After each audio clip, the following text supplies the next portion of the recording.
নমস্কার বন্ধুরা, আমি হেমন্ত আর আপনাদের সবাইকে স্বাগত জানাচ্ছি হেমন্ত অফিসিয়াল চ্যানেলে। তো এখন বাজে সকাল 5:30। তো আমি যাচ্ছি দুর্গা মন্দিরে, কারণ এখন কয়েকদিন পর তো দুর্গা পূজা। তাই তোমাদেরকে সেই দুর্গা ঠাকুরটা একটু দেখাতে যাব। খুব সকালে আমি উঠেছি। সকালে ওঠার কারণ একটু মর্নিং ওয়াক করতে বেরোয় আমি। কয়েকদিন ধরে বৃষ্টি হচ্ছিল, তাই বেরোতে পারিনি।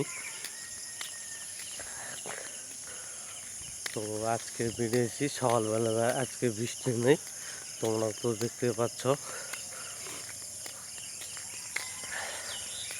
তো চলো ঠাকুরটা দেখা যাক, বা ঠাকুরের মন্দিরে যাওয়া যাক।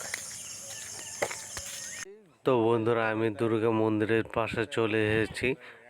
তো আমি তোমাদেরকে দেখাবো এখন দুর্গা ঠাকুরটা কীরকম। তো তোমরা সবাই দেখো যে দুর্গা ঠাকুরটা কীরকম বানিয়েছে আমাদের এখানে। তো দেখো, আমাদের এই দুর্গা ঠাকুরটা বানাচ্ছে ঠিক ধরে নাও বালুরঘাট থেকে আর একটু চলে আসতে হবে 10 কিলোমিটার ভিতরে। 10 কিলোমিটার ভিতরে আসে সোবরা বলে একটা গ্রাম আছে, সেই গ্রামে এই দুর্গা ঠাকুরটা বানাচ্ছে। তো তোমরা সবাই দেখো, দুর্গা ঠাকুরটা শুধু মাটি লাগানো হয়েছে।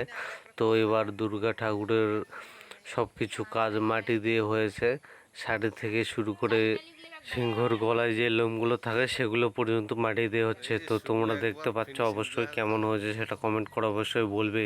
ভিডিওটা শুরু থেকে শেষ পর্যন্ত দেখতে থাকো। এমন কিছু বাকি নেই যে মাটি দিয়ে হচ্ছে না, শুধু হাতের অস্ত্রগুলো কিনে আনতে হবে। বন্ধুরা, তোমাদের ঠাকুরের সব কিছু তো দেখালাম। তো ভালো লাগলে একটা লাইক শেয়ার কমেন্ট করে দেবেন। আর হ্যাঁ, তোমরা যদি সোবড়ার মধ্যে বা সোবড়ার আশেপাশে গ্রামের হয়ে থাকো, তাহলে তো অবশ্যই একটা কমেন্ট করতে ভুলবেন না, অবশ্যই একটা কমেন্ট করবেন। আর যাই হোক, এটা আমাদের দুর্গা মন্দিরের এখনও কাজ অনেক বাকি আছে। তো কয়েকদিন পর আসবে, কারিগর আসবে, এসে ঠিক করবে। আর দুর্গা পূজা মনে করো বেশি দিন বাকি নেই, তাই ঠাকুরের যে কাজগুলো বাকি আছে সেগুলো তাড়াতাড়ি করে সম্পূর্ণ করতে হবে। তো সম্পূর্ণ হয়ে গেলে ঠিক তোমাদেরকে আর একটা ভিডিও করে দেখাবো। আজকের ভিডিও এই পর্যন্তই। টেক কেয়ার বন্ধুরা, ভালো থাকবেন, সাথে থাকবেন। আজকের ভিডিও এই পর্যন্ত, দেখাচ্ছে নেক্সট কোনো ভিডিওতে।